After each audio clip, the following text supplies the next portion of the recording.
It's a daily talk show, episode 461. This is not your average Fat Friday. We got Ben Fordham here. Hey boys. Where are we, mate? We're at Giovanni's Pizza in the suburb of Camaray in Sydney. I work here on Friday nights, and today is obviously Friday lunchtime, but we're not usually open at lunchtime. Yeah. But for the daily talk show, we're open for business. So I'm going to give you some great pizzas, some of my favourite pizzas here. And then down the road is a great joint called Maggio's Bakery, so they're going to do the desserts. Yeah. And Maggio's Cafe is going to do the thick shakes. Oh, so amazing. pizza, thick shakes, and some sweet desserts. Straight to bed in a coma. Oh, I got a radio show this afternoon. What time have you been up since this morning? 3:50, the alarm went off this morning. So been doing a bit of Today Show, filling in at the moment.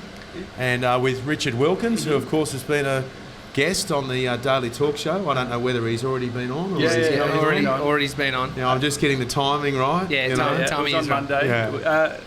How did you end up working here? When I moved into this suburb, I got to know the boys who run the cafe, we call Maggio's, really got along with them really well. And then they said, we're opening a bakery. And I said, perfect. So they opened the bakery. And then I started saying, you should open a pizza joint. And I only mentioned it maybe 16 times. And then eventually they go, all right, we're doing it. And this used to be called Livio's Pizza. Livio was this cranky old bastard who ran this pizza shop years ago. And he was famous for, you'll see on the board there, he's got ravioli, spaghetti, tortellini. If anyone walked in and ordered any of the pasta, he'd go, no pasta, pizza. he was such a tight ass, he wouldn't change the sign, and he wouldn't employ anyone to make the pasta, and he'd only do the pizza. And he'd stand outside smoking cigarettes the whole time, and then he'd kind of begrudgingly walk in and make your pizza. He was a real character. He's now sadly RIP. Yeah. So this site came up. The boys said, righto, we're going to do it. We're going to open the pizza shop. And then they agreed to have a taste test night in here to road test a few pizzas before opening night. And I had my radio show staff come in. We had tequila, red wine. It was such a good night. And I got a bit carried away. And I went, mate, I'll work for free for you every Friday night for a month as a thank you for opening this pizza joint. And then I just loved it so much that, you know, I end up being up here most of the time anyway on a Friday night, because I kind of think I'm not drinking booze these days during the week. So Friday night's my night where I like to have a drink. And I just kind of thought, I'm more comfortable here. I'm one of those try-hard wogs who kind of thinks that he's like a bit of a mafia boss and he just wants to sit back in his own pizza joint, invite his friends in, and they allow me to lock up. So even when they're leaving, I'll be here with friends. I say, you guys leave. I've now got my own key.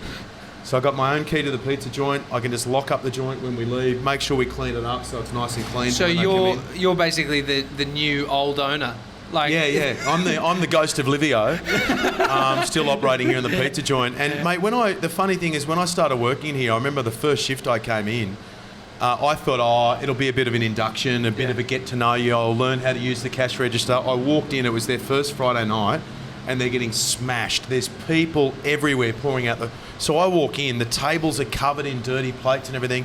So I just start clearing plates, wiping down tables, and then Marty goes, do you know how to fold pizza boxes? And I went, oh yeah, because like I've learned, you always say yes, even if you don't know. So I folded the first one, it worked, and then everything was going well, but because there was a bit of a queue forming, and I'd bought a bit of booze in out the back, I could sense there was a bit of unrest, so I just went, I saw someone had the shits about waiting too long for a pizza. Yeah. So I said, would you like some red wine on the house? And the lady went, that'd be lovely. And I said, take a seat. So she's had a seat. I got my wine out, poured them wine. And then I realised, ding, free booze will sort out any situation. So there's 4 guys staring at their phones, looking cranky, waiting on their pizza. Of course, now we've got our system sorted, but this is opening night. So I said, boys, and then Marty goes, there's beer in the fridge. I said, boys, who wants a free beer? 3 of them go, yep. All of a sudden, everyone's getting free piss. Everyone's having a good time. It changed the dynamic. So then I introduced, my dad's a wine writer. So he gets a lot of free wine. So then I just brought into the fridge here and out the back, keep people happy wine. So it's basically when we're getting hammered, you keep people happy by giving them a glass of wine. So it's worked really well. Is there a limit to what the bottle costs? You're not giving them Aldi wine? No. It's nice stuff. Yeah, it's nice stuff. You guys love a good rort, right? It's only a rort if you're not in on it. My dad, 40-something years ago, back when no one drank wine, an old guy called Johnny Walker, no relation to the actual Johnny Walker Scotch whiskey or whatever. This guy ran a steakhouse in the middle of Sydney called Johnny Walker.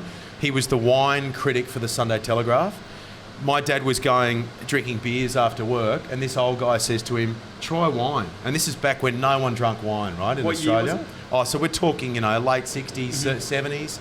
And anyway... It was beer, all beer. Yeah, everyone was drinking beer, right? Yeah. And then he introduced Dad to wine. Dad goes, that's really good. And so Dad would then go and have a wine with him. And then this guy says to him, if I teach you a few things about wine, you'll never have to pay for a bottle for the rest of your life. And Dad goes, well, how does that work? He goes, because you become a wine critic. And he goes, there's only like 2 of us in Australia at that stage. My dad, when Johnny Walker died, Johnny said to the Sunday Telegraph, I think John Fordham should take over my wine column. My dad, to this day, if you buy the Sunday Telegraph, in the back is Fordham's pick. It's his wine pick of the week. So what does every wine company in Australia do? They send him wine in the hope that they become Fordham's pick for that week. So we call Dad's garage the drive-through because we just basically just drive the car in there, load it up with wine. But who's got more alcohol, your dad's place or Dickie's bar? Well, mate, I think my dad. I've been to Dickie's bar. How good's Dickie's bar? Yeah, it's amazing. Unbelievable. I don't really drink, and but I thought, when are you going to... When at Dickie's? Yeah, when at Dickie's. And so I said, I'll have a red, please. Yeah. He asked which one. And then Tommy said, what did I said Pinot. It was a bit warm. Need something light. You were just trying to make it sound like you knew what you were talking about. No, Pinot's the light one. Pinot? Light. Yeah. It's light. It's nice. It's a soft cock red, right? 100%. Look at that. What do you mean? I'm actually a Shiraz guy. Oh, good boy. I'm a Good Shiraz boy, guy. Josh. The So thing am is, I. midday, Shiraz could be a bit heavy, especially wearing the merch. And He's got no idea what he's talking about. He's got Am I no right? idea Am what I he's right, talking mate? about. No, you're wrong.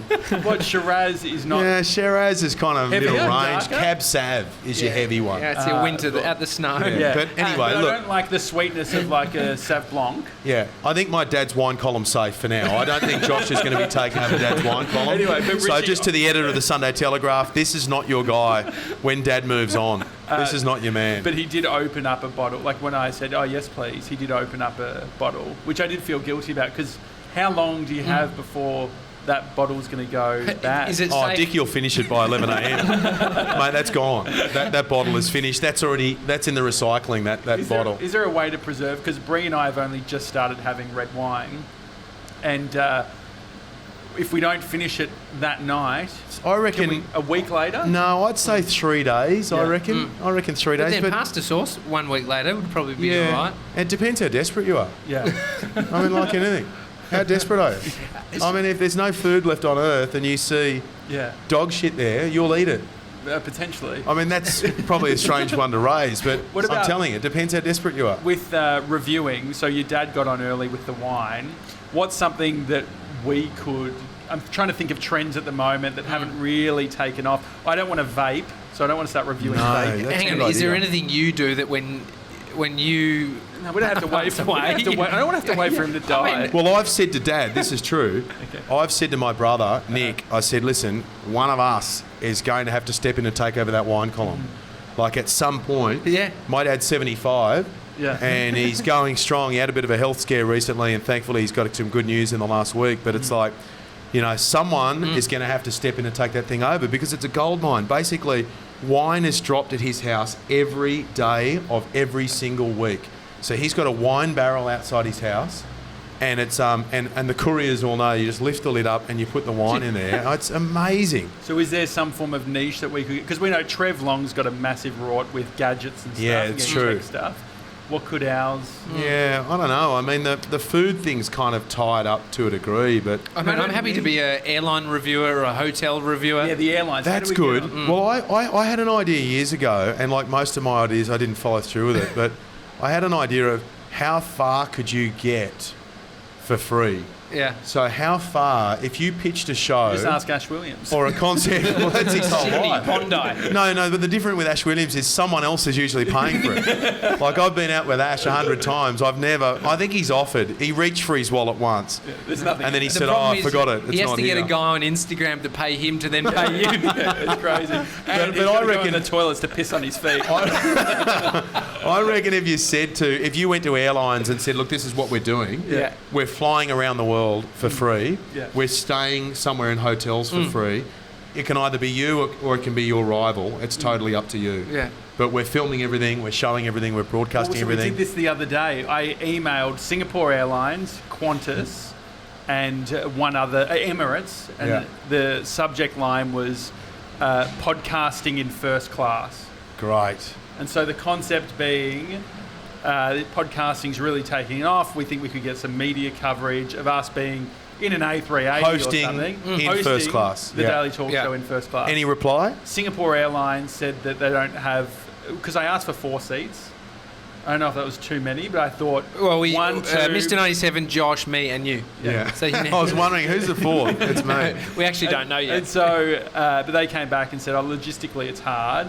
Tommy was saying that I should have said, we can make it really simple. Well, I think the learning is that they say logistically hard. It's then going, no, we just use a few GoPros. Yeah. So it's like the barrier, there's not heaps of batteries, I big cameras. think we reply and say, listen, we can probably work with 2.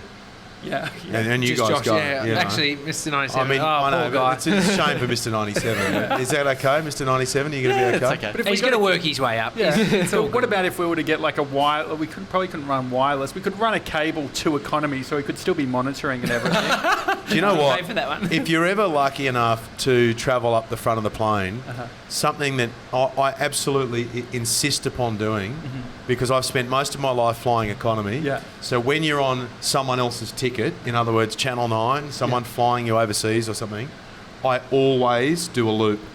I always get out of my seat, walk down into economy and do a loop in the entire plane, and I've taught other people to do it as well. Yeah. Because it makes you appreciate what you're getting in business class. Otherwise, you just walk into business class, sit there and go, oh yeah, this is great. Yeah. But it's only when you go and have a look at what the alternative is that you really then go and sit back in your seat and go, oh my God, how good is this? It is strange, isn't it? Because we had some issues with lounge access coming here. So I've got Velocity Gold status. There was Tommy, 97, and myself. Gold only gets you one person in, a +1. And Tommy, with his hair and his confidence, we thought, we're definitely going to be able to get an extra person in, right? And so we all had our hoodies on too, and we thought, they're sponsoring the AFL. So hoodies, that'll get us in. Wow. Well, it's Virgin. They've never seen hoodies before. No, but it's uniform. So it's like, okay, we're meant to be together.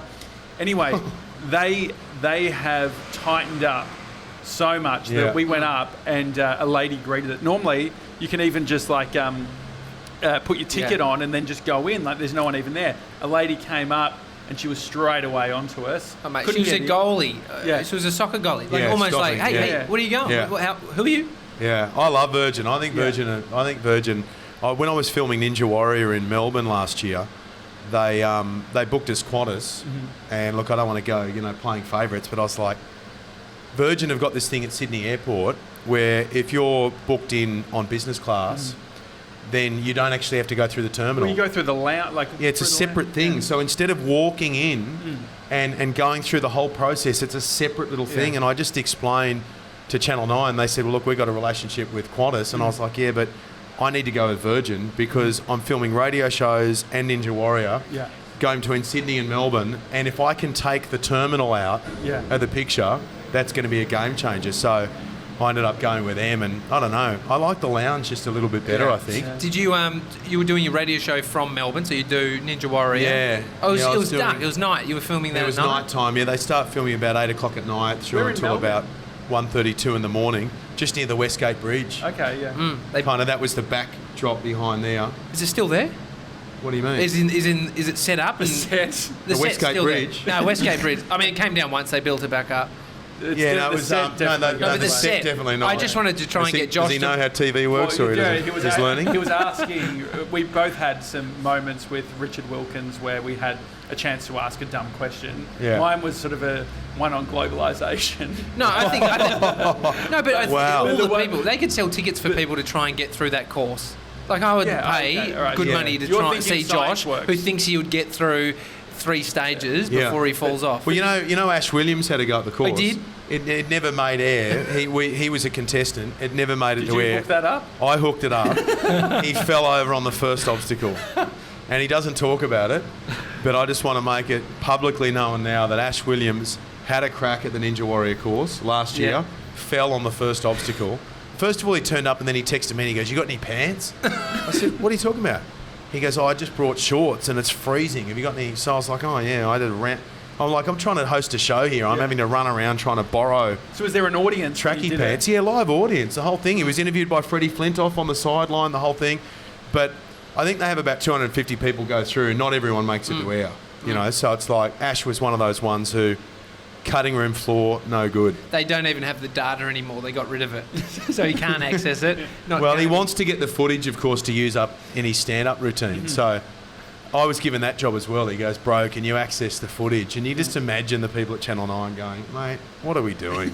Going through all the crap that didn't make it to air so your mate can take the piss out of it in a stand-up routine. But they're doing it. They haven't tracked it down for him yet. What other jobs have you had? I mean, you're a pizza guy. Me, first job was lawnmower business. That's one of the things I like about listening to the show with you guys is that element of it. You get the sense of you guys have got a work ethic, you work hard, and I don't know, I was always stinging to work when I was a kid. I was never going to go to uni because it's just not my thing. Once my study was over, that was going to be the end of my study. And my brother and I started a lawn mowing business. As soon as Dad and Mum let us use a lawnmower, it was flyers in the letterboxes and trying to make a bit of money. I delivered a few newspapers because my mate Cam's dad had a news agent. Then I started doing work experience in radio when I was 15. And then someone said, "Oh, you know, there's a job in the sports department going on Sundays." I was 16, and so I went to the boss and went, "Oh, listen, I can do that job on the Sunday." It was answering phones and buying lunches and stuff like that, making coffees. And he goes, "How old are you?" And I said, "Oh, 16. He goes, "Oh, mate." He goes, "It's just a bit young." Yeah. So I said, and this is the best thing I've ever said in my life, instead of accepting what he said, I said, "Mate, I'll tell you what, I'll do it to start off with for nothing, and then once you've found the replacement, then you can it makes so much sense." So then he was like, "Oh, okay." And I was like, "Well, they need someone this Sunday. You don't have anyone for this Sunday." And the guys in the sports department at 2UE had told me that they don't have anyone. Yeah. So I was like, "I'll just do it for free until you find someone else." And then after about a month, he goes, "Oh, mate, I think we better start paying you." And I got $60 every Sunday. And it was great. It was just an introduction to working hard, having a crack. Then they said to me one day, "Listen, I then started writing scripts, so writing sports scripts, because just from learning from others around the place. And then they said, "Oh, the Commonwealth Games are coming up. Can you do 2 weeks' work during the Commonwealth Games?" And I was like, "I'm still at school." And this guy was like, "You're not at school?" I was like, "Yeah, I'm in year 12. He goes, "I gotcha, righto." And so then he said, "Well, do you want to do it anyway?" I said, "I'd love to do it." Yeah. So I went to Mum and Dad. I was like, "Look, there's 2 weeks. I'll take 2 weeks off school and I'll do this because it's a once-in-a-lifetime experience." Mum and Dad were like, "No way in the world." I thought you might have got your dad at a moment. He's just been testing wines, pissed. Go for it, Benny boy. Go for it, mate. So I had to go back and regrettably say no. Mum and Dad say I can't do it. And then the guy says to me, he goes, "Mate, when do you finish school?" I said, "Well, November, December." And he said, "We'll give you a cadetship here starting next year." Because by then, like anything, you know the systems, you know who's who. So I started the day I got my HSC results, which is like the year 12 leaving certificate kind of thing in New South Wales. And the first story I was sent out on were the kids who got 100. So the day I got my results, which were a long way from 100, I had to go out and like see the parade of the 14 kids who were the pride of the state who'd got the top marks, and I was sitting there at the back, but I had a job. They didn't. So on the sporting thing, I'm on the lookout for a sport that I can get into from like a viewing point of view. What would you recommend? Well, you look like darts or snooker. Actually, not bad. Yeah, I've started playing table tennis recently. Because is it fun to watch? There's it's good to sledge. What happened? There's a club just around the corner here, like an RSL, and it's got a gym, and it's quite cheap, the membership. So me and a mate joined it, and then we were walking past this room, and then Tuesdays and Thursday nights there were lots of old blokes in there playing table tennis. Yeah. And we were walking past, and we were kind of looking at them, going, "What's going on here?" Yeah. These guys in there, like one of them even had the table tennis bat tucked into his pants. Look at Marty. Here we go. Pizza's just arrived. Margarita. What do we got here, mate? Got a pepperoni and a margarita. Looks amazing. Perfect. Thank you, brother. We give it a nice sniff. So look, we've got the mate. Don't sniff my pizza, dude. Don't sniff my pizza. Oh yeah. Oh, here we go. Oh, Carlo, here we go. What do we got? Boys, Got, this is from Maggio's. Strawberry, vanilla, chocolate, just classics. Oh, great. Perfect. Thought if you're going to do it, go all out. Who's the loser who's going to have the strawberry? Mr. 97. No, look, I'll have the strawberry. I'll have whichever. Yeah. Look at that. Thanks, thank you so much. Carlo, thank you, mate. So, these are from the cafe, Maggio's Cafe. Yeah. The desserts will come from Maggio's Bakery. And obviously the pizza from Giovanni's. You better hop in and so the table tennis, you're walking past. So I walked past. There was even a guy who had the bat tucked into his pants, and we're like, these guys mean business. And then before you know it, we went, let's go in and have a look. I started, gently sledging some of the players. There was a guy called Thomas who took himself way too seriously. How old would Thomas have been? He was the youngest. He would have been in his 40s. Okay. Others probably average age 60. And then I just started sledging him. When you pick someone out and you go, this is the guy. So I was like, this is the guy. So I just started saying, I'd love to smash you in a game. And he was like, me? I was like, yeah. And he was the best out of the lot of them. He goes, do you play? I was like, no. I said, but I could smash you.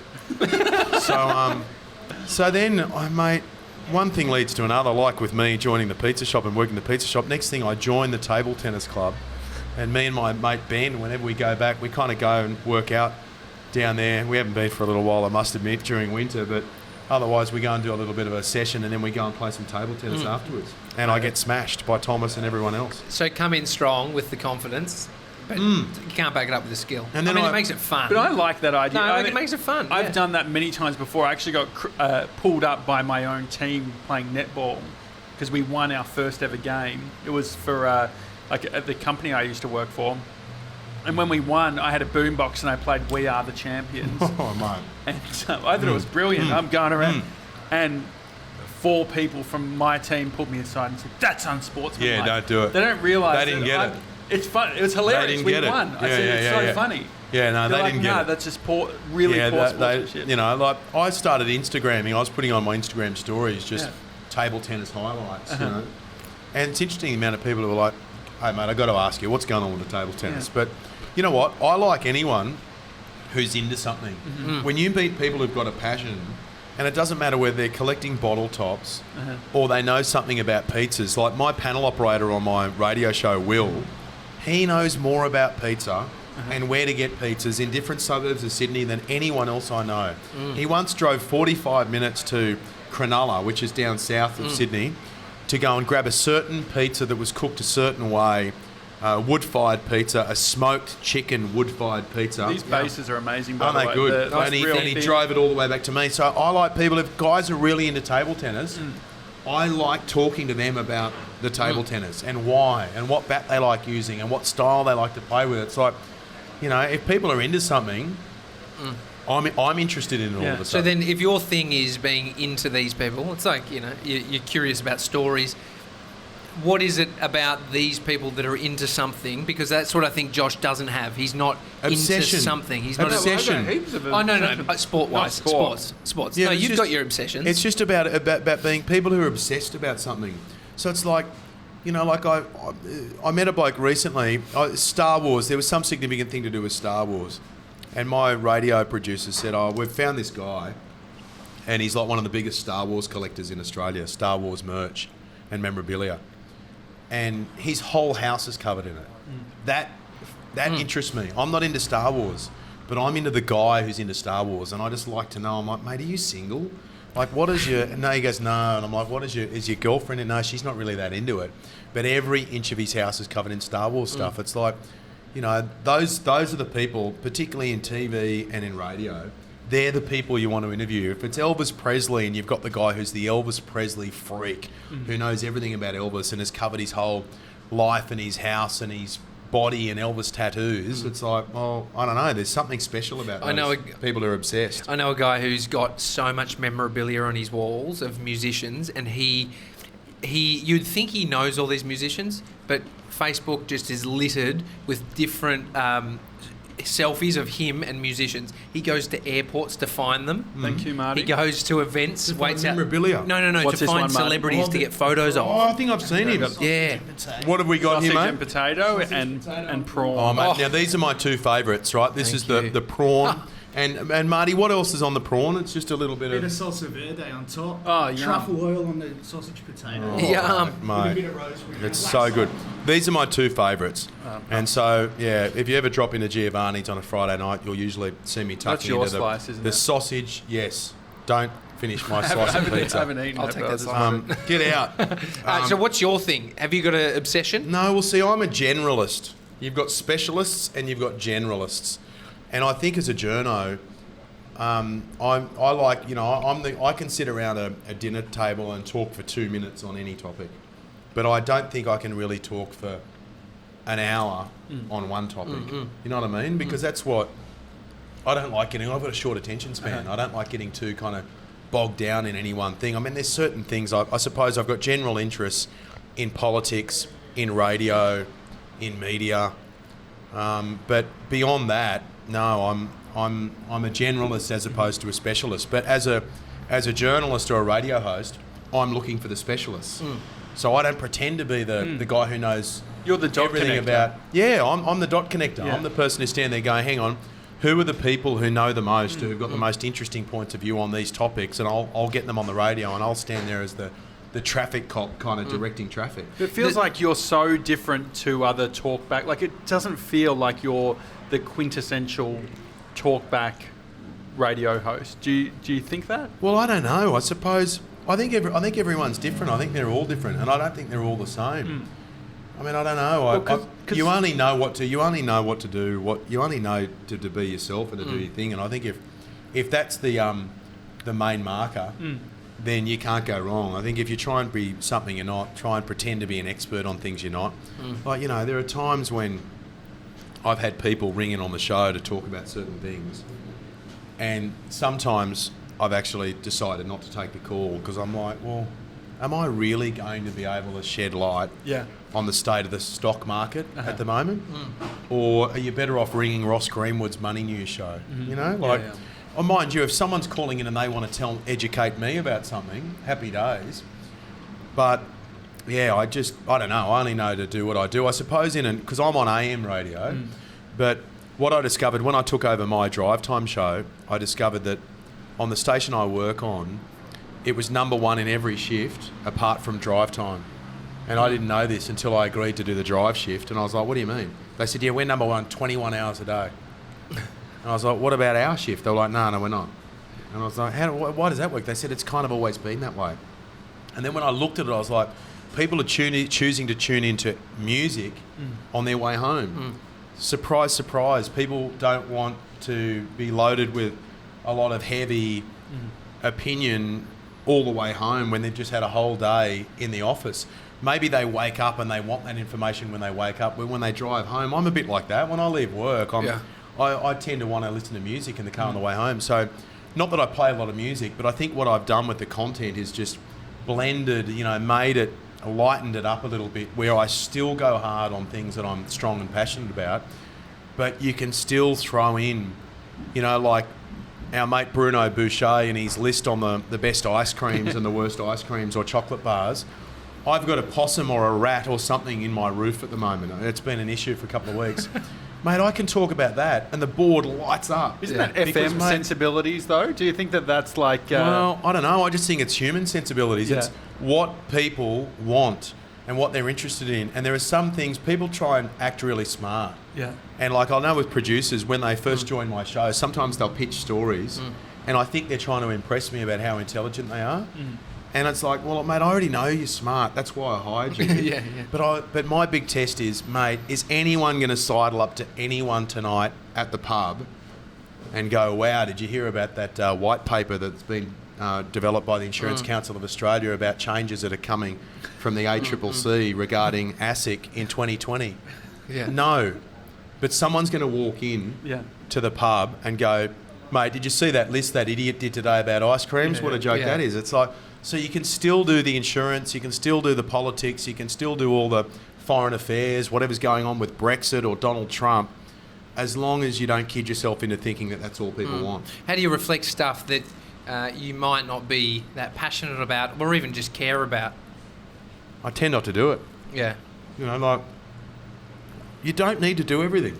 You don't need to cover every issue. Yeah. I think that's what I've learnt that from other radio hosts, listening to them and thinking there are certain radio hosts that I've never heard talk about certain topics because maybe they're just not that into it.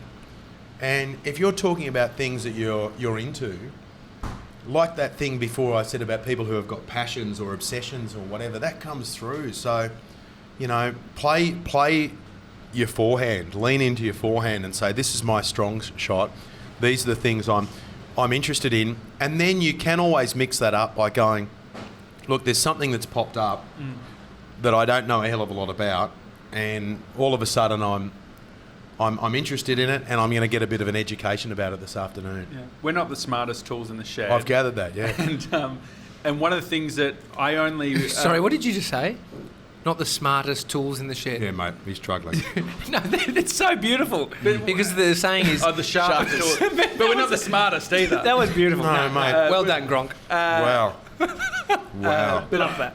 I only found out like 3 years... Oh, when was Trump elected? Whenever that was, and there was all... Like, I was watching all the news. It was only then that I found out about, like, right-leaning media versus left-leaning media. Oh, yeah. And so what I find interesting is 2GB, is that considered right-leaning? Yeah, definitely conservative radio, absolutely. And so what does that... But see, here's the thing, right? That's your branding, right? But then say, for example, in New South Wales, we had these lockout laws came in, right? And young people in New South Wales hate them because it was like, okay, we're locking up the city, last drinks, kicking everyone out, killing off the nightlife. Alan Jones, who's the breakfast host on 2GB and probably regarded as one of the most, formidable conservative commentators in the country, he was the first to blow the whistle on it and go, hang on a moment, this is crazy. We're killing off the fun. We're killing off the nightlife. We're killing off... What about all these other businesses that are going to pay the price? What about the guys selling the pizzas and the kebabs and the Uber drivers and the taxi drivers and the... So, yes, people might naturally lean a certain way on issues, but there's always those things where people have their own points of view on things that don't necessarily fit that box. You don't want to be the person whose opinion can be guessed every single time before you've opened your mouth. Otherwise, what's the point listening to you? Yeah. And sometimes I say things on the air and my listeners will go, mate, you are so wrong about this. Like, it's like, all right, well, you guys have overwhelmingly got a different opinion on this to me. So do you not touch that stuff then? No. You definitely do it. You do it and you just... And look, on the same radio station, there is different points of view on the same issues. Like, there's a family at the moment from Sri Lanka who's on Christmas Island. There's a big tussle over whether they're going to be sent back to Sri Lanka. On 2GB, Alan Jones in Breakfast is saying this family deserves to stay. Ray Hadley in Mornings, the show straight after, is saying no, they've broken the rules, they've got to go. So, people like to put everyone in the same category as saying you all... And also the idea that some big boss... One of the great misunderstandings is the idea that some big boss is coming down and saying, this is what you guys say. Well, that's what I thought was so strange. Like, how do you make sure, if you're a right-leaning or left-leaning media, that everyone's going to have the same opinions? Well, you don't. But even on Fox News, try that prawn pizza right now. It'll blow you away. So even on Fox News, you've got not all the Fox News hosts in America see eye to eye. Half the time they hate each other. And if you have a look at that Russell Crowe show that was just out on Stan, The Loudest Voice, which was about Roger Ailes, who established Fox News. Now, admittedly, he kind of ruled with an iron fist, and when people didn't agree with his views on things, he often found a way of, making them kind of disappear out of the business. But you see, there's a lot of hosts who are against each other. Some have got an opinion that's black on one issue, and some have got an opinion that's white on the other. Like at the moment, I think on 2GB, Steve Price is another guy who's on the same radio station. He's on just before me, who people probably know from The Project. And there's a debate around at the moment about if you're on unemployment benefits, if you're on New Start, you get paid a pittance. And it's got to the point where if you're living in Sydney or Melbourne, or even probably Brisbane, maybe even Perth, depending on your cost of living. Mate, there's no way in the world people can survive on $260 a week. Yeah. Like, how can anyone survive off that? I think Ash Williams. Ash Williams, correct. Literally, I think it's because he doesn't pay his rent. Yeah, and he doesn't pay credit card bills, and he owes the government money. But it's like, you know, so Pricey's view is that no, we don't need to increase it. It's not there as a safety net. It's like, no, that's just there as a bridge to get people a job. My view is no, you know, people need more to live on. So that's the thing, and mate, it makes it a lot more interesting for the listeners. Yeah. And these things are never like, oh, I'm going to say this and you say that.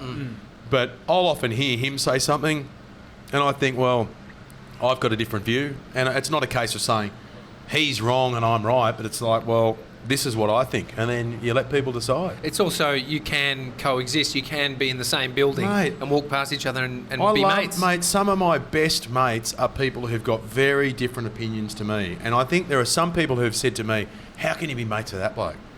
I'm like, well, what do you mean? Oh, we have some of the best Barneys over a dinner table, sitting down, and all of a sudden, I've got friends who actively encourage me and a certain person who's got a different view to me.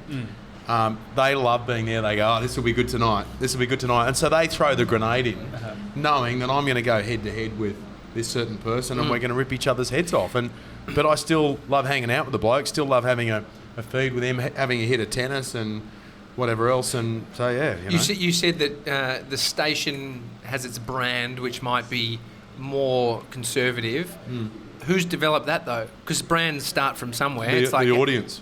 Okay, so it's been dictated by the listeners. Audience. The audience, like anything, the audience likes listening to a certain thing, and the more of them that listen to that certain thing, the higher the ratings are. I hope we haven't developed a racist audience. No, it's not us. And the higher the ratings are, probably the more guaranteed that person is of that shift. So, you know, but mate, I've had literally back-to-back emails. Like one comes through at 3:43, saying just attacking me for being too right-wing. And 3:44 for attacking me for being a lefty. And so I always read them out and go, this is gold. Listen to this. Graham at 3:43, I'm a right-wing zealot. And Mick at 3:44 saying, mate, you're a shocking lefty, you're on the wrong radio station. So, you know, it depends on where you're viewing these things from as well. Have you got any catch cries or things that you constantly say? Because in our office, we've actually started quoting you a lot because... What? You made a video where you were supporting Organised August. Brilliant. I was a big supporter of Organised August. In fact, I can't wait for next August. Yeah. And so Can't believe Tommy shit canned it. I know, mate. Really. And so what you said in that video is you said, and his co-host, Tommy, thinks it's a bad idea. And then you pause and you say, that's crazy. And so... You just said that's crazy really before, and I looked over at 97. It was really dismissive as well. I loved it. And I was laughed. It was like, this guy's obviously lost the plot. That's crazy. But anyway, like even we were driving and Tommy didn't even realise he was doing it, but he said, that's crazy. And then I said... That's crazy, and the Uber driver laughed so hard he didn't even know what was going on. Well, and so I mean that's one. I'm sure I've got those fallbacks. Yeah, that's those crazy. things that you fall back on. That's crazy. You know, like I say things. If someone's calling in and they've told me something, and I don't quite know what to say, I go, what? Because it's so true. It just gives you that extra. They ring in and they make some comment, and I think I don't know what I'm about to say. That I go, what? And then they tell you again, and then I say something half intelligent. So it's like, that's one of my kind of get out of jail free cards. Yeah. I feel like you also have like just a presence. I was watching some live stream. I don't know if you always do it, but I went on the 2GB website and I was watching you live with video. Is that an always on thing for you? Yeah, we do that. Yeah. That's sick. Anyway, I was so surprised. If you watch us doing the show, the videos, I've got my cord disengaged. I'm basically like falling over on my chair, just sort of talking. You are upright. Yeah, I'll be ready to go. Crisp white shirt with a nice grey pant. Do you say pant? I'll be ready to go. And you've got your crouching hands, tiger. Yeah, and you've got your hands, and you're going, I'm moving, I'm animated. That's crazy. Yeah, You've just heard blah, blah, blah, blah, blah. How did I become the that's crazy guy? We've actually got freaking Bart Simpson. T-shirts. We're going to stop where you just went like that. We're going to get a frame of that. We're going to get it illustrated, and it's going to say that's crazy. Yeah. No. But is that an actual thought that I need to move my arms? I need to breathe? That's just me being. I suppose that I'm used to talking that way. Yeah. As I said, it's the kind of it's the Italian in me, even though I'm not officially an Italian. But I think, and also probably TV. One thing that I learnt early on TV from Carl Stefanovic. My first day, I did 4 years of being on the Today Show every morning with Carl and Lisa and Georgie Gardner and Richard Wilkins, and we'd be sitting there every morning. On my first day, Carl says to me, he goes, "Now, mate, what's the most important thing?" And I went, credibility? He goes, "Nah." Experience? Nah. Energy.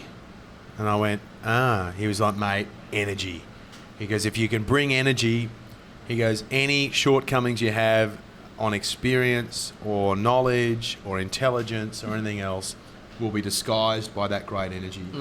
And I probably was energetic already, but I think that taught me something as well, that if you're, and you want to be into it, you want to be and I probably bring too much. I've had people like Kyle Sandilands describes me as the guy who shouts, which is quite a good stitch up, and it's crazy. Quite true. I've been in on his show and he says, "Don't use my friggin' catchphrase." It's catchy. It's crazy.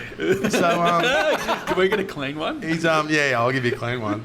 That's crazy. No, that was overcooked. 2 more. Yeah, half the energy, half off. And quiet. That's crazy. That's crazy. That's crazy. So you can use it for all different situations. Yeah. And if someone dies, that's crazy. So good. That one. Then again, you probably wouldn't say that, would you, if someone died? But yeah, the energy thing, I think, and yeah, so Kyle in the studio one day, he goes, "Mate, why do you shout all the time?" Yeah. He said, "Just talk." And it's a fair criticism, I think, of my delivery.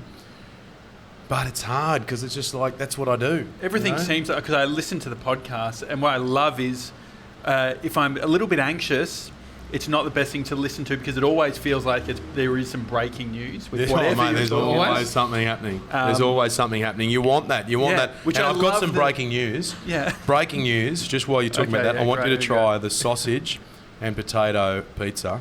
Oh, I'm excited. So that energy, Eve, what about when you're not feeling it? Mr. 97? Are you manufacturing it, or are you just stepping into... Oh, no, mate, I always feel it. When the light's on, when that light comes on and the microphone's on, I always feel the energy. What I do, what you've just raised about when you're not feeling it, I've always got pre-records up my sleeve. Always have pre-records. So at any one time, I've got 6 interviews that are sitting on the board that are timeless things that I've done that I just find really interesting. And I pre-record them because I don't want to be locked into doing them on a certain day because of the breaking news aspect of my show. It's all of a sudden you've got a major thing happening and I've locked in that I've got this person in the studio talking about something completely unrelated to what I really want to be talking about right now. So sometimes I pre-record those things, and mate, some of them sit on the board for months. And if I'm feeling off, like as far as psychologically, if I'm like, "Oh, mate, I'm just not in the right frame of mind today because there's something going on in my life that's kind of got me down, or I'm so wrecked through overworking or whatever," then those are the days where I think, you know what, I reckon a couple of pre-records are going to go away today. But I'll say to my team, I go, "Those pre-records are getting a run today. We're going to run that one and that one."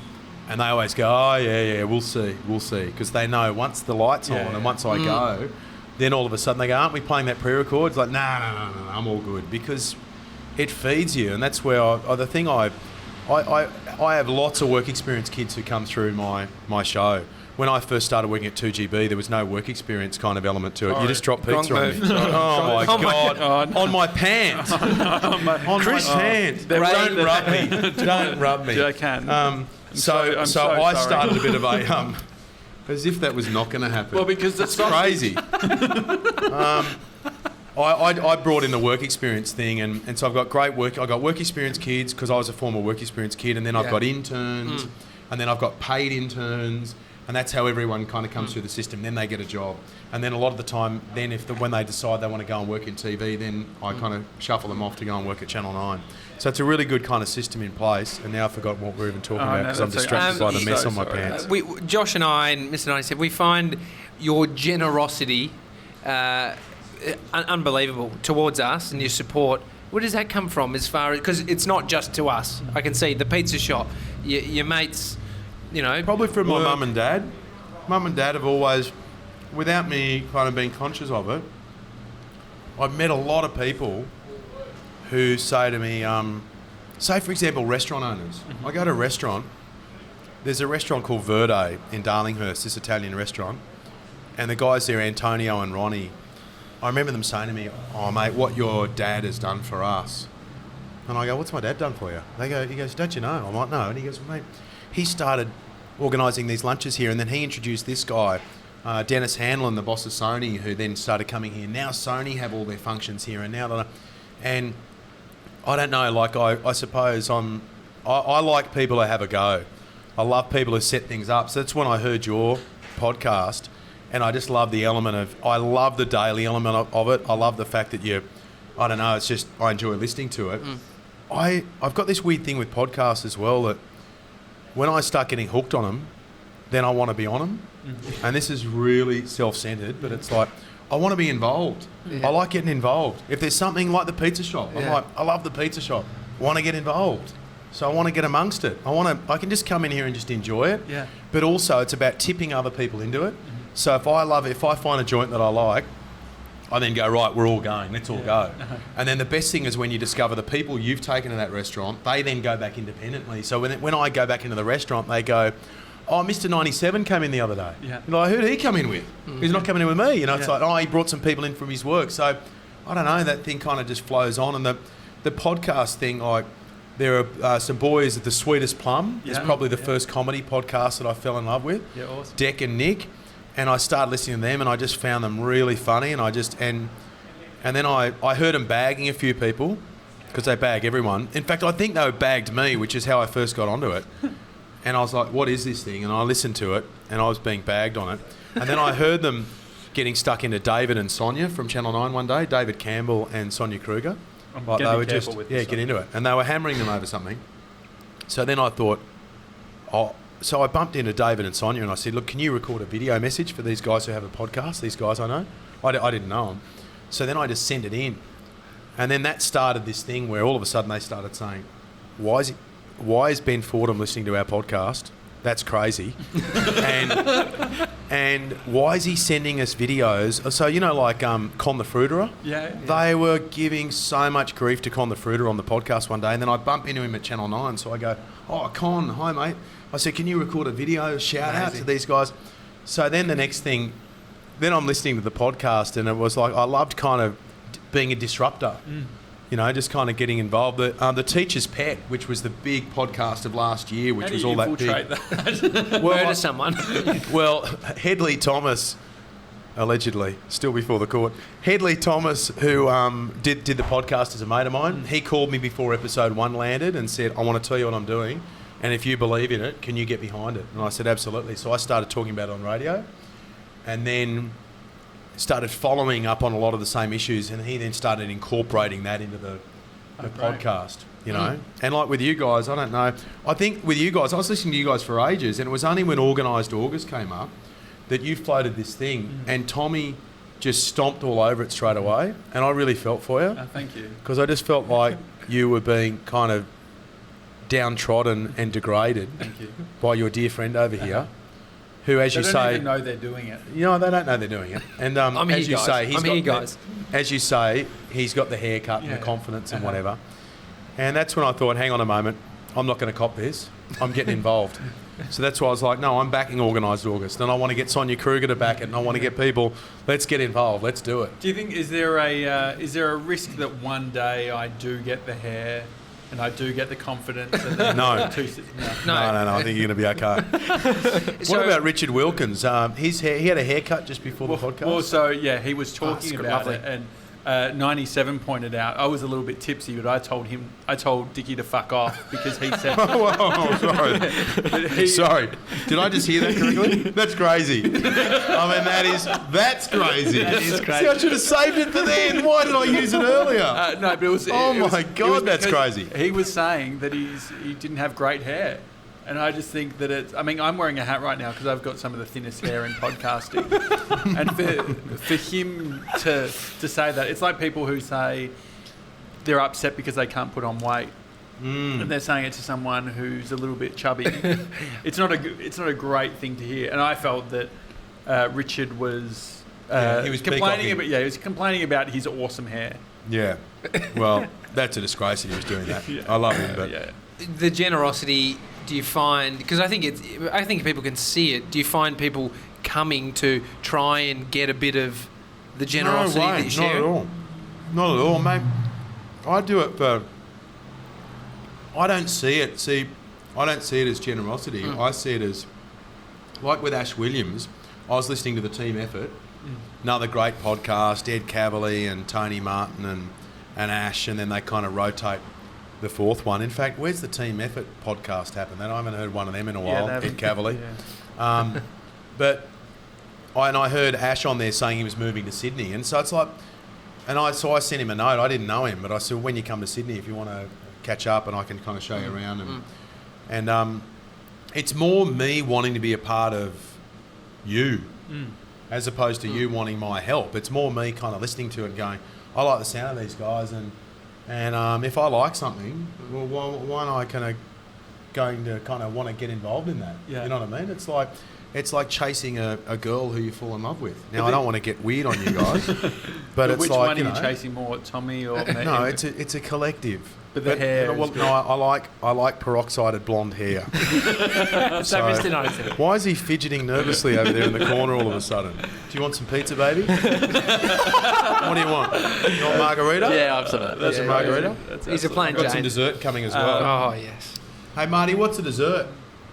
Oh, hello! Look at this. Drop these off before I leave. Look at these. So this is from Maggio's Bakery, and this stuff is just. So there's a tiramisu. Oh. Tiramisu. Wow. That's a summer. It's like a chocolate mousse inside. Yum. Carlo. Thank you, Carlo. Thanks, buddy. Brother. Thanks so much. Appreciate Thank you it, so mate. much. Thank you so much. That looks so You good. got the keys so you can lock up? I do, and I'm out tonight, so I won't be working tonight. But thank you very much. I mean, on that, sleep. Yeah. One thing that Tommy and I are always referencing is when we're feeling tired, we look at people like you and we say, well, look at Fordo. Like, he's doing it all. He's doing breakfast. We're seeing him on breakfast TV. He's doing 2GB in the afternoons, and then he's working, doing pizza boxes. But then you got two kids and another on the way. Yeah. Yeah. I don't know. I'm good at looking busy, and I'm also, mate, I don't waste time doing stuff I don't like. I had someone teach me years ago, and he's a mate of mine who I actually haven't seen in a while. His name's Rich O'Rourke, and I met him in a nightclub. And he said to me, and I was talking to him, and you're going to get me philosophical here, but someone came over to me and said, and who I hadn't seen in a while, someone came over and went, "Oh mate, how are you?" And I said, "Oh, good." And I was talking to Rich. This is in a nightclub. So this is in a yelling? nightclub. Yeah, we're yelling. Yeah. And then he came over and I said, "Mate, I'll be over in a minute. I'm just talking to my mate. I'll be over." And it was someone who I hadn't seen since primary school. Who I didn't really want to talk to. Yeah. And then I said, "Oh mate, I better go over and talk to this guy." And he goes, "Do you want to?" I said, "No, I don't want to at all." He goes, "Well, don't." And I said, "What do you mean?" He goes, "Why don't you want to talk to him?" I said, "Because mate, he was an asshole at primary school. I haven't seen him in 15 years. I don't really got no interest in talking to him, but it's kind of the polite thing to do." Mm-hmm. He said, "Mate, don't do it. Only do things you want to do." And a light went on. And so to use that in my current life, there's so many things that I could be going to that I don't really want to go to. I don't like going to events as such. I don't like going to, movie premieres or kind of, industry kind of parties or things like that. Mm-hmm. If I'm emceeing it, as if it's a charity thing and I'm the MC, I'm there because I kind of like emceeing and I like a job to do. Mm-hmm. But if it's just being there, And I'm like, well, I'd rather be at home. Like, there's nothing better. Jodie, my wife, and I have got this thing that we do where you get invited to something, just say it's a big charity fundraiser thing. Mm-hmm. And I've had to confess to a couple of the charities that I've got associations with where I've had to say, listen, if you don't need me to MC it, I'm unlikely to be able to get there. Mm-hmm. Because save me for when you need me to do that kind of emceeing, and otherwise I just want to be at home with Jodie. Uh-huh. So, but I'll still put it in my diary, that event that's on, even though I've RSVP'd that I can't be there. So I've said for them, example, you've got like, there's a thing, a charity where Richard Wilkins is emceeing the thing. And I say to them, you got Dickie emceeing, like I can be sitting in the room with 700 people on a Friday night wearing a suit, or I can be at home with Jodie. Mm. Like, you know, charity starts at home, and your commitments start at home. So I'm like, and I'm really honest with them about it. And I said, I'll be there when you need me to host anything, right? Because then I feel like I'm being useful.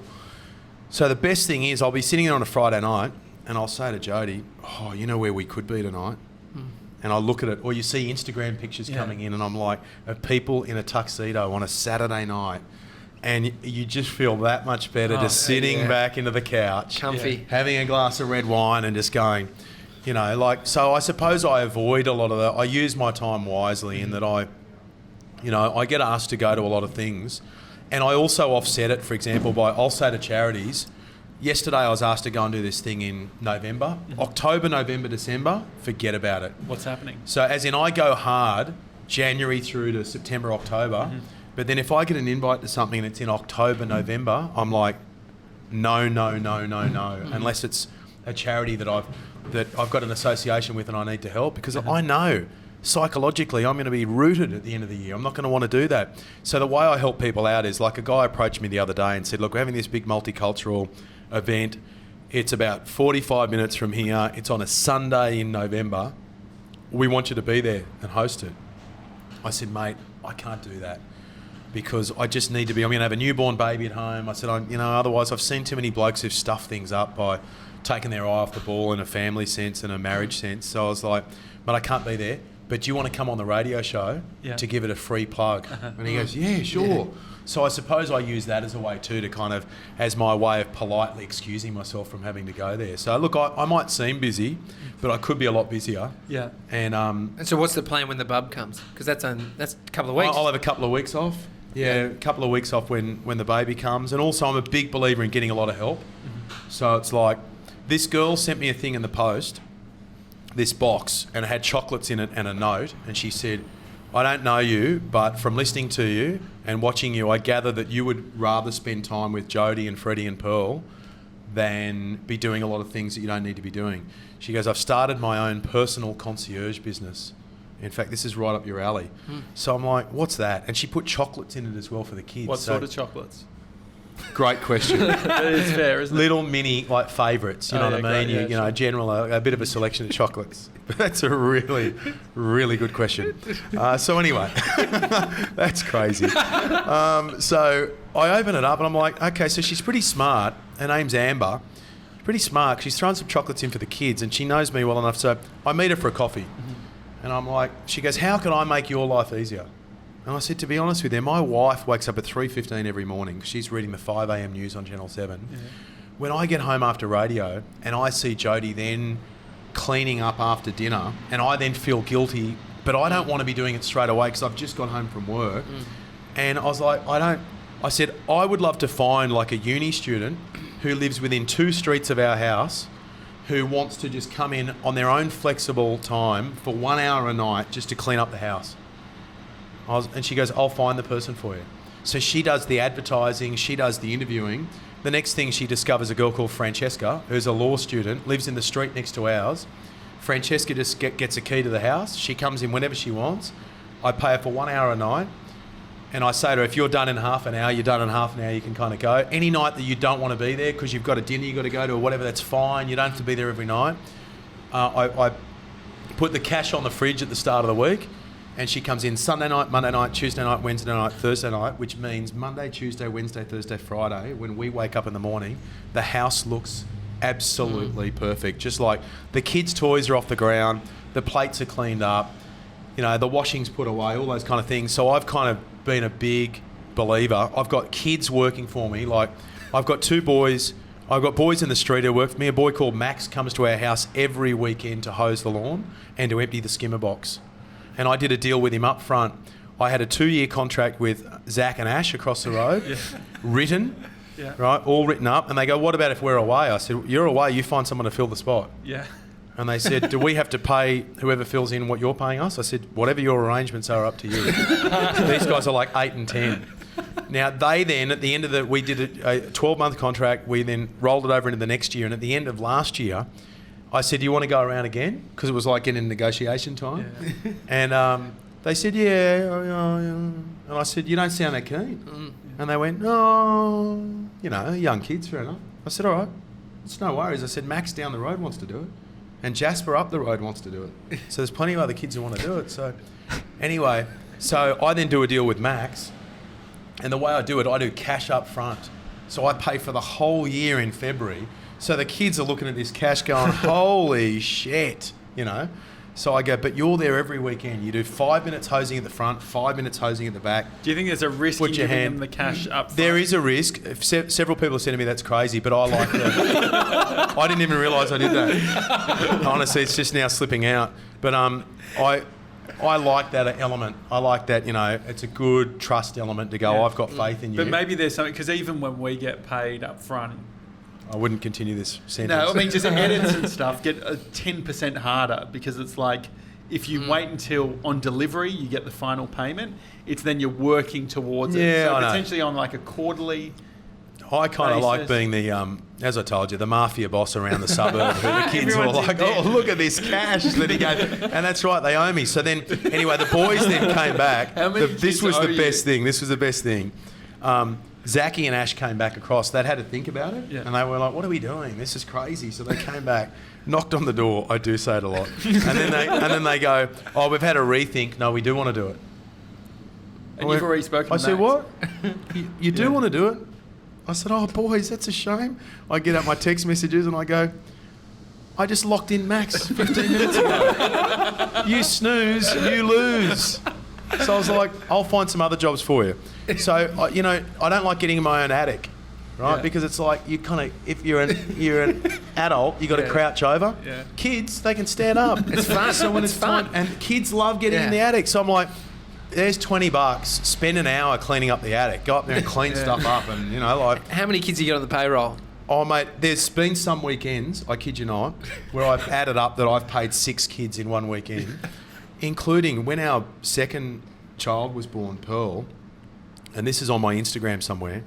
I paid a kid called Kai to walk her in the pram, because I was like, oh mate, you got to get her off to sleep in the pram. And I was like, I just feel like riding my bike. So I rode my bike alongside him on the street, and he was walking up and down through the suburb, right? Oh, you're paying good money. He was getting good cash for it. And the best thing, the prize job in my street and in my house, when your Foxtel, if you've got Foxtel, when it's full, when the memory's full, because it'll say you've got 10% left, 5% left, 3% left. Once it starts going down, there's not a delete all button. Yeah, you got to delete individually. You got to delete individually, and there's not just delete. You got to go delete, select, delete, select, delete, select. So that's a 15, 20-minute job to clear the whole thing. I pay kids to do the delete, select. Kids come into my house. I'm not joking. And the best was when this kid who I didn't know stopped me one day, because 2 kids who I've paid to do it previously, Bo and Kai, had bragged about it at school. Yeah. They're in primary school. And they'd bragged about it. Like, oh yeah, this guy's giving us, like $15 to sit there and just delete his Foxtel. And the other kids were like, bullshit. And they were like, no, it's true, right? And I'll ask my brother, and the kids didn't believe him. So I'm up getting a coffee one day up the road here, and this kid I didn't know just walked up and went, excuse me. He goes, do you pay Bo and Kai to delete your Foxtel? I was like, yeah, how do you know? He goes, oh, I was just asking. And he walked away. And I was like, and then I went to Bo and Kai and I was like, why did some strange kid, they go, because they don't believe us. They don't believe us. It's the best job around. So there's other kids start pitching for the work. But, that goes back to probably the lawnmower business. It's just like you want to give them a go. I've had times where I've walked into my house, before I had Francesca coming in to do the clean-up, I've had times where Jodie's out for the day and she's out and I'm like, oh, mate, the house just looks like a wreck. And I really should. It'll make a difference to her. If she walks in and it's clean, it's clearly going to make her happier than this. But I don't have it in me. I'm just not in the right...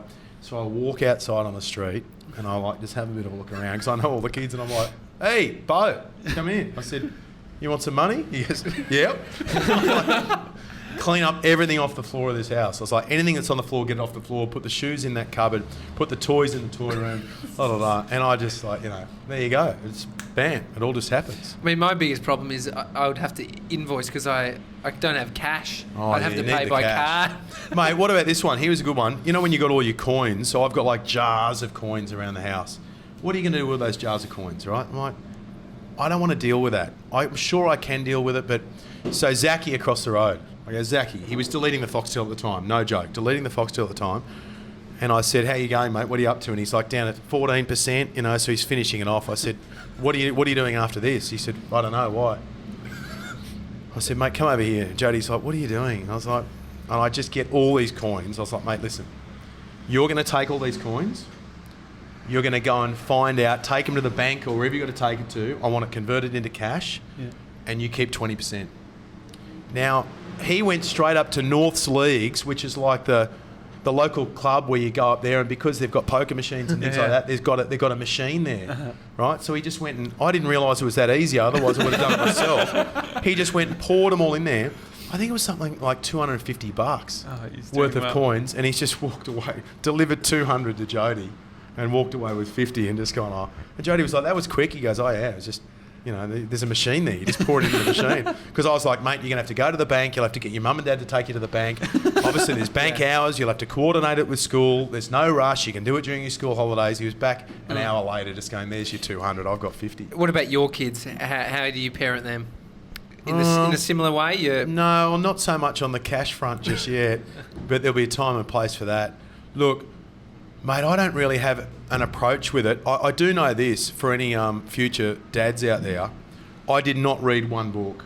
I did not read one book. I was given certain books. Even mates of mine who I love, one of my best mates, Tommy Malone, is the boss of Wide World of Sports at Channel 9. He's a lovely bloke, father of 4 kids.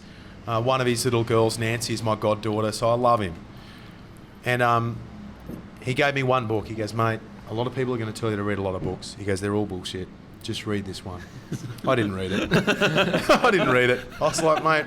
He goes, did you read it? I said, mate, I didn't. He goes, that's all right. I was like, mate, because you make it up as you go and you just discover it as you go and you use your creativity to try and kind of sort things out. And, like, I love that element of it. Like, I remember I've got a godson called William, who's a big boy now, but when he was a kid and he lived in the bush, I went to visit him and out at Condamine in Queensland, and he had an imaginary friend.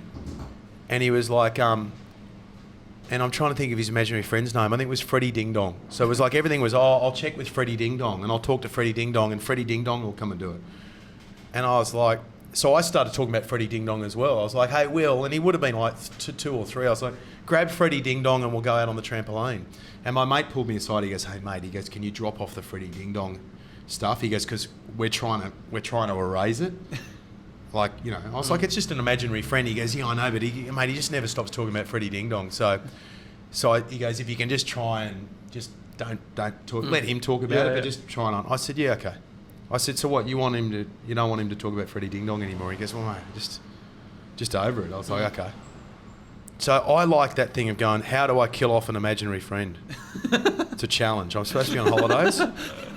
So I was like, hey, Will. I said, do you want to meet Frankie Doodah?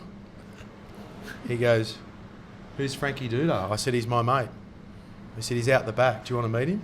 He goes, who is he? I said, he's my mate. He's out here. He goes, yeah. So he could walk out there and I go, he goes, I'll bring Freddie Ding Dong. I'm like, okay. So I walk out there and I said, there's Frankie Doodah. And I just pointed a blank space. He goes, there's no one there. I said, yeah, it's Frankie Doodah. That's Frankie Doodah. He goes, no. He goes, there's no one there. And I was like, well, mate, and this sounds like I'm crushing his dreams. I said, okay, mate, you introduce me to Freddie Ding Dong and I'll introduce you to Frankie Doodah. And you could see this light just went on this kid's head. Never mention him again. But you know what? The best thing is they had a scarecrow competition at school where they had to make a scarecrow.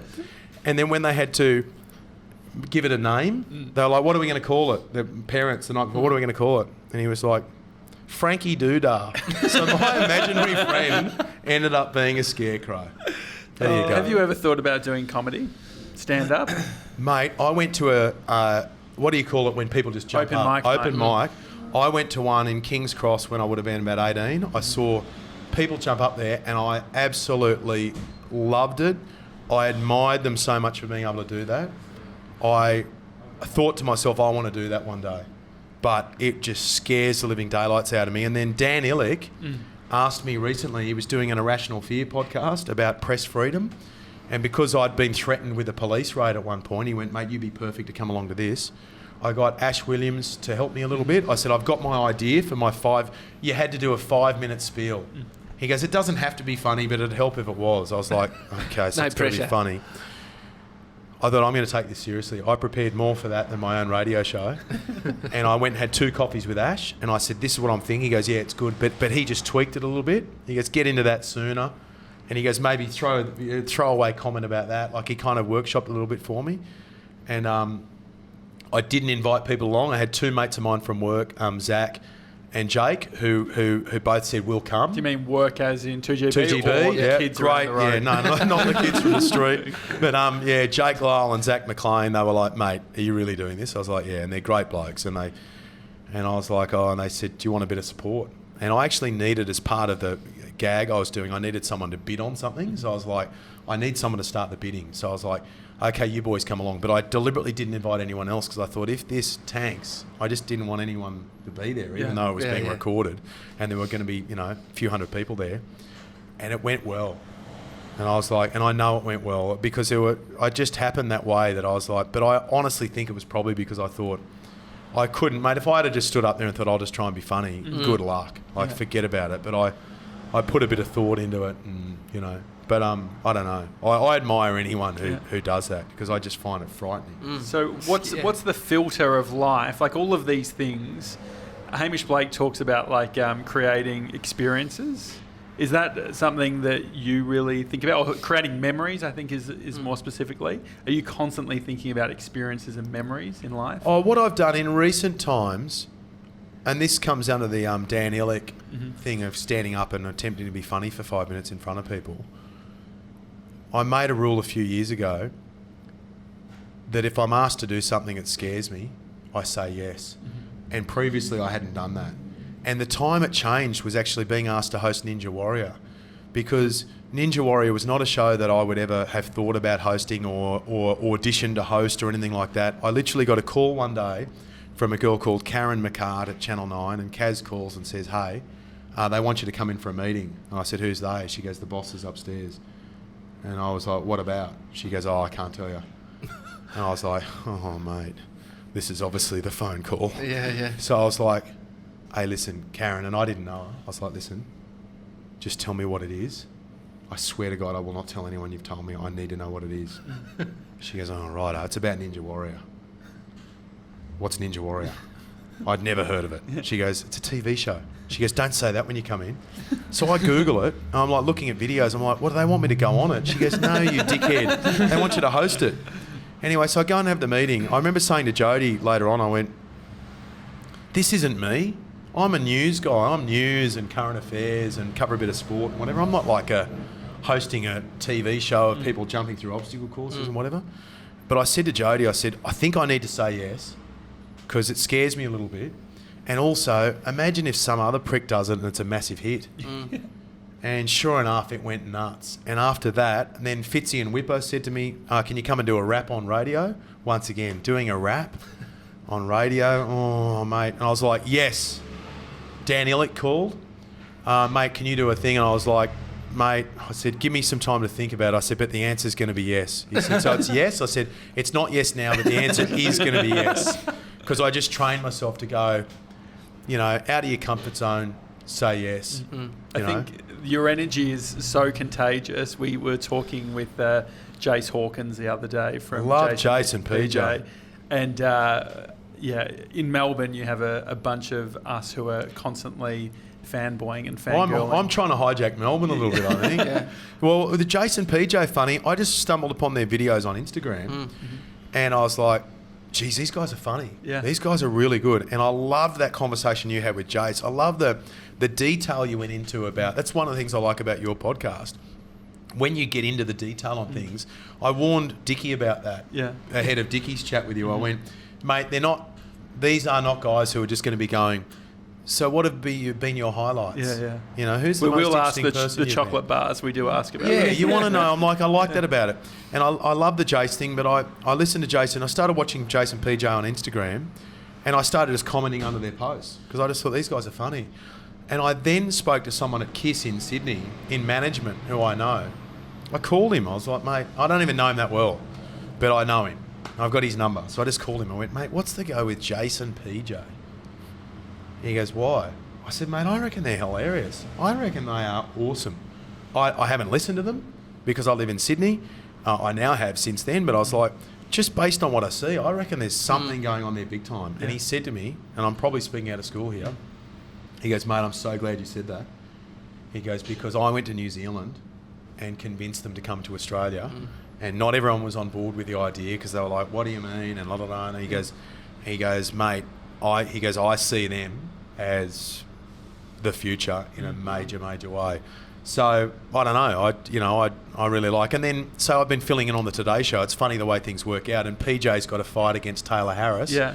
So of course I go into a story meeting at the Today Show and say, I think we need to be covering this Taylor Harris fight in Melbourne with that radio host, PJ. And they go, what's all that about? I go, you haven't heard about it? I said, it's huge. Everyone's talking about it in Melbourne. Taylor Harris, AFL star, and she's a boxer, and PJ from Jason PJ on KISS. I said, let's get them in the studio, live in the radio studio. Let's get them dressed up in the gear. And they go, great idea, let's do it. So I love being able to, I then ring them and go, let's go live. We're going live on today, So, but it's only because they're good. Like those guys came to the ACRAs. I don't know how they did this. So there's these radio awards every year called the ACRA Awards. And they're done quite well. I enjoy going to them more than going to the Logies because there's just something about them. It's a good vibe. And I think radio people aren't as big a wankers as TV people. Well, I think intern Pete was saying that we should do the red carpet. You should. ACRAs. We should go. You should. It's worth it. It's a really good night. And anyway, last year, Kyle pulled out at the last minute. Kyle was supposed to be there and he didn't. Jason PJ turned around a skit where they pushed out onto the stage a hospital stretcher with a rather large human body underneath it, like on a drip. Yeah. And they just did this, and I won't even attempt to rip off the skit. It was 10 out of 10. And that was another thing where I was like, look at these guys go. Yeah. I don't know, they've just got it. There's something about PJ too. Yeah. There's something about PJ. She's just got this, I don't know what it is about her. She's got this X factor. No offence to Jace. Don't take this personally. It's not a competition. Is it her hair? No, it's not the hair. It's just, I don't know. She's got a really nice way about her where she's, I don't know. It's like that, not too heavy, not too light. It's just right. Yeah, I don't know what it is about her. It's the timing as well. You come with her flaws and everything. I think she's more relatable. She's more of a normal person than the unattainable radio host. Yeah, and she's like, she can be funny, she can be dry, she can be the person cracking the joke, she can be the butt of the joke. Yeah. Self-deprecating it just helps as well. You know? Yeah. Free plug, Jason PJ. Channel 9. So you hosted it for 4 years. Yeah, full time for 4 years. And so what are you doing back now? I'm the fill-in.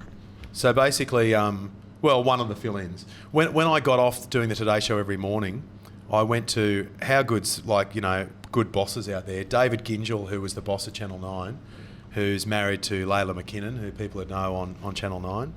I went to him and I went, mate, Jodie and I want to have kids. He goes, mate, it's awesome. You'll love it. He started telling me stories and then started going into too much detail about some of the challenges you have. I said, yeah, too much information, Ginge, and whatever. But he goes, mate, best thing you'll ever do. I said, mate, so I think I'm going to wrap up a Today Show at the end of this year. And he goes, well, let's talk about it at the end of the year. I said, no, mate. I said, we can talk about it at the end of the year, but I promise you. I said, I'm going to do it. And because Jodie was saying to me, you were doing 3.5 hours in the morning on TV, 3 hours in the afternoon on radio. There's no time in there for kids. So I was like, well, I said, I'm going to stop doing one of them. She was like, which one? I said, probably stop doing the Today Show. And she's like, oh, when did you decide that? I was like, I've been thinking about it for a while. I thought about it 10 seconds earlier.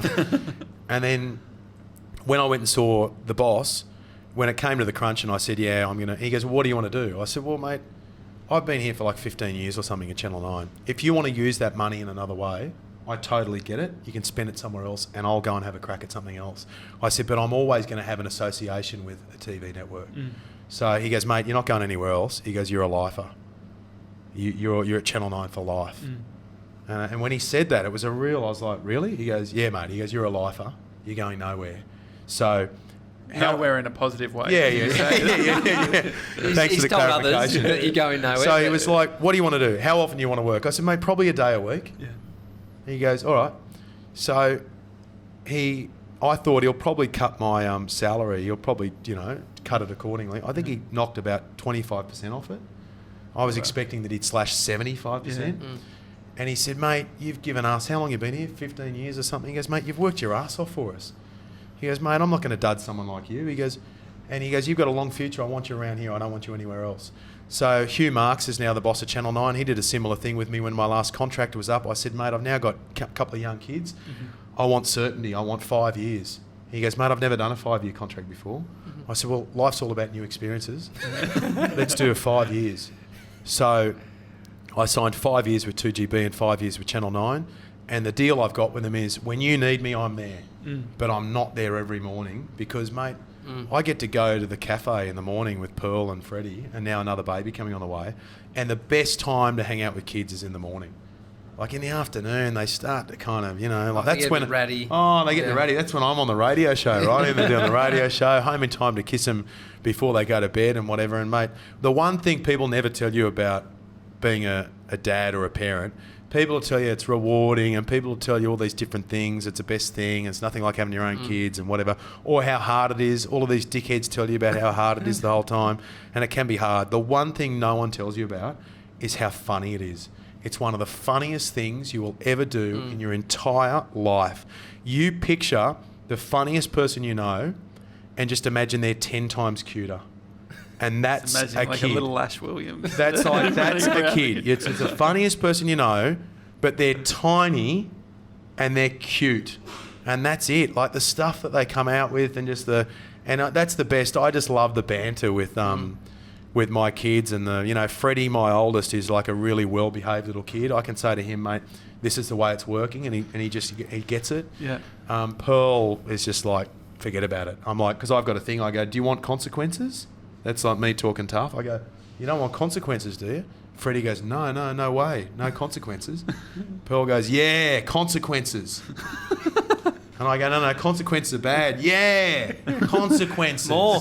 Consequences. I'm like, oh, this is not working on her. But, mate, it's great fun. It's great fun. And I suppose that's the variety it's given me now at Channel 9 to be able to...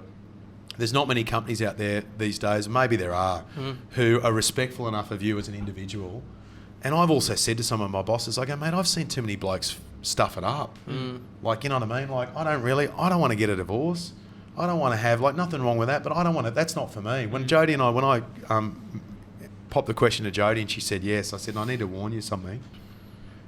I said, mate, I'm not into divorce. It's not my go.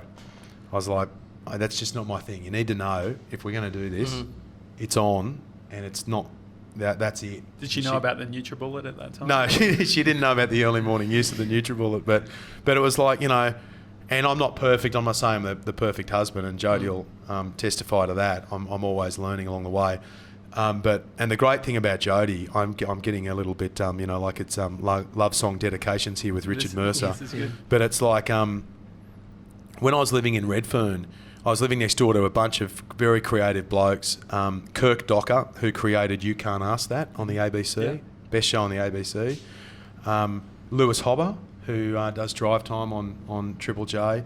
Tom Tilley, who does The Hack, was living there as well. Another guy, Scott Mitchell. Marty Smiley, who works on the feed at SBS. All guys working in the media and interesting creative types. And they were a bit... they didn't have the same commitments as me. I had a wife and baby on the way and whatever, and then I had a child living next door, but I'd go in next door just for fun. And I remember them one day, they were like, so mate, what's the go with Jodie? And I said, what do you mean? They're like, why is she so chilled? And I said, well, what do you mean? They were like, well, she doesn't bust your balls and she just kind of lets you do. She's got her own life. She's always out doing her own things. And and she kind of lets you do whatever you want to do. I was like, well, because I married someone who I didn't want to marry a ball breaker. And they were like, well, mate, we know lots of people who've got ball breakers as wives who kind of, suppress them and kind of break them and kind of... I was like, well, mate, don't do that. The most important choice you make in life is who you're going to marry. Yeah. And I've married well, so I suppose when I get the occasional, probably twice a year, I get a tickle up from Jodie, like with the NutriBullet at 4 a.m, just going, mate. I mean, that's very low level shit. I know, but it's like, she will occasionally say to me. What's the bigger shit? What's Well, look, it's speaking out of school, but recently she said to me, because I stopped drinking during the week, and then Friday'd become my drinking night, I started drinking a lot on Friday nights. Yeah. Right here, this is a lot. Crime scene. And then, so Jodie was like, and here's me thinking, I'm being so healthy. Yeah. Because I'm like, I'm not drinking at home, I'm not drinking red wine, I'm not drinking beer, Monday, Tuesday, Wednesday, Thursday. But then Friday I was making up for it, like for the whole week that I wasn't. And so she did, she kind of just said to me, hey, listen, she goes, I want you to be able to do whatever you want, and I understand you need to have a release on a Friday night and get a bit loose, and I love that. That's great. She goes, but mate, then you're just hungover all weekend. And then I start not really enjoying, you know what I mean? Because she goes, then you just like you're limping through the whole weekend. Is it because you're dehydrated? Yeah, I'm dehydrated. I'm tired. I'm like just thinking, boy.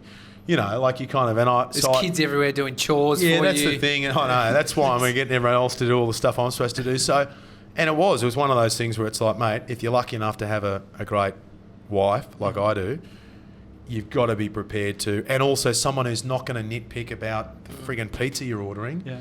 It's like... and I'm not saying this is just a woman thing. There are blokes out there who are ball breakers as well with their wives. So it's like, when they do speak up, and it's like, and and I just declared straight up, I was like, mate, guilty. Like 100%. I knew, I was like, well, yeah, but I'm really good Monday, Tuesday, Wednesday, Thursday. She was like, yeah, but then when you're with us, I'd rather you have a drink during the week rather than you just smash yourself on a Friday and kind of be walking around like a zombie Saturday. Was it a Sunday? Coming good. Was it like a Sunday evening that you had the discussion? Like, was it? Oh, I don't know. I don't know when it was. It was maybe...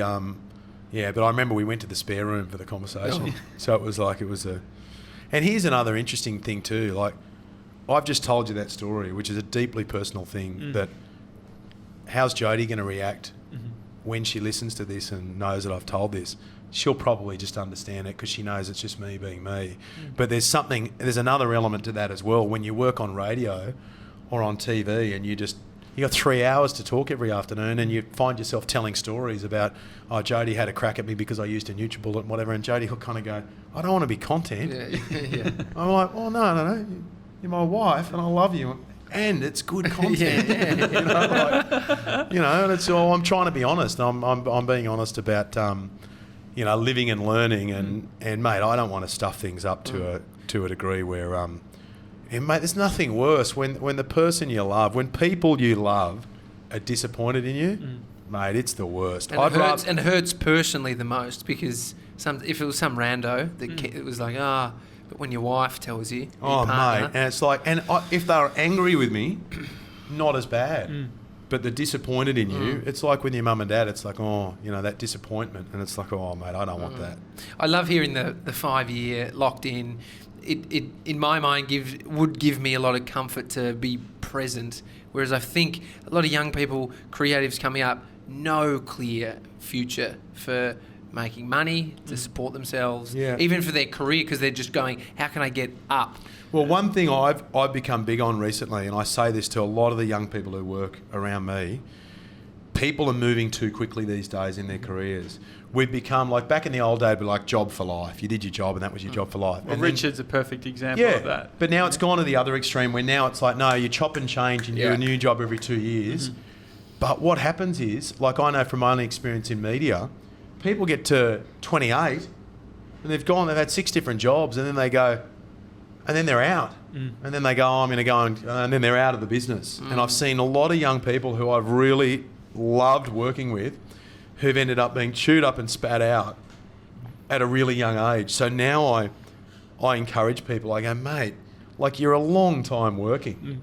Like people are working until they're 60s, 70s, 80s, So it's like, just keep in mind in your 20s, particularly if you're on a good thing, if you've got a good job, if you enjoy it, if you're not being dudded on the money front and it's going okay, my big thing now is once upon a time I'll be like, okay, when I started out, every 2 years, I need to get a new job, I need to move on, what's next? And I'm really encouraging people now just to go, mate, just slow down just a little bit, because you got a long time out there, and I just reckon hitting the fast forward button on life, sometimes I reckon you miss some of the good stuff. Yeah, I love your perspective on life. I think like Tommy and I constantly referencing you, and do you want to join my cult? I'm thinking of starting a cult. Yeah, what will it be called? If it's got that's it. I've always wanted to start a cult. Yeah, it's called That's Crazy. I don't want to save the weird bit until the end, but yeah, Tom Tilley, who I mentioned from Triple J, when I met Tom, I was like, all these guys, like he'd be over at my house, and then he'd go, well, all the kids and stuff. No, not the kids. Tom would say to me, he goes, we had 6 on the payroll. Yeah, no. So Tom's a big kid. He's an adult. But Tom, this is quite weird, but I've always been fascinated by cults, right? Love cults. No, not as in I want. Don't take it the wrong way. They do some evil things, but I'm like, I love the whole idea of cults. How do you start a cult? And why do people join cults? So anyway, Tom Tilley's over at my house one Friday night, and he goes, oh, mate, and we're all having a good time. Everything's great. He goes, mate, there's a few legends who are looking for somewhere to party. And I said, what do you mean? He goes, like, just some legends, some mates of mine. Can they come over here, or should we go next door to our place? He goes, because there's about 8 of them. I said, no, they can come here. So 8 people walk in the door. Okay, fine. Everyone's having a good time, having a drink, music, la la la. Anyway, about an hour later, he goes, oh, mate, there's more legends looking for somewhere to party. He goes, but there's more of them. There's a big group of them. I said, how many? He goes, there's like 20 of them. And I was like, this is bullshit. I was like, yeah, mate, bring them over here. And I was like, I want to see 20 people walk through the door. 20 people walk through our front door. And Jodie and I were like, what the hell? And I said to someone, I said to Tilly last night, I was like, mate, you could be a cult leader. And they said, you didn't actually say that to him, did you? I said, yeah. And they go, he grew up in a cult. And I said, no. So then I called him. I said, mate, come over. I need to talk to you about the cults. And then he told the story. It was like it was a very strict religious kind of situation where it was like if you question things, it was a big deal. And so I've always said to Tilly, one day we need to start our own. Yeah. And so how can we help? Well, we've got the catchphrase. Yeah. That's crazy. Yeah. And the good thing about it is you're saying it about yourself before everyone else can say it. Because usually with cults, it's everyone else saying that's crazy. But we're just admitting it. That's crazy. The Daily Talk Show. I'm looking forward to these cakes. These look amazing. Hey, boys, thanks so much for coming along to Giovanni's Pizza. And I can tell you, I'm sure Marty would agree, if anyone mentions the Daily Talk Show here, is there a free garlic bread? Yeah. Done? He says so yes. Anyone who comes to Giovanni's Pizza and mentions the Daily Talk Show, free garlic bread. And it's great garlic bread. Oh, what's amazing is this podcast will probably be online forever. So it's not Channel 9. I'll be working here as an old man on a Friday night, folding my pizza boxes. Look for the bloke smoking out the front. No, that's not you. That's the poor old Livio. May he rest in peace. Ben, thanks so much, mate. Good on you, boys. Thanks so much. It's a Daily Talk pleasure. Show. Love it. If you enjoyed the show, review us on Apple Podcasts. Otherwise, we'll see you tomorrow, which will be Saturday. Have a good one. See you guys. See ya.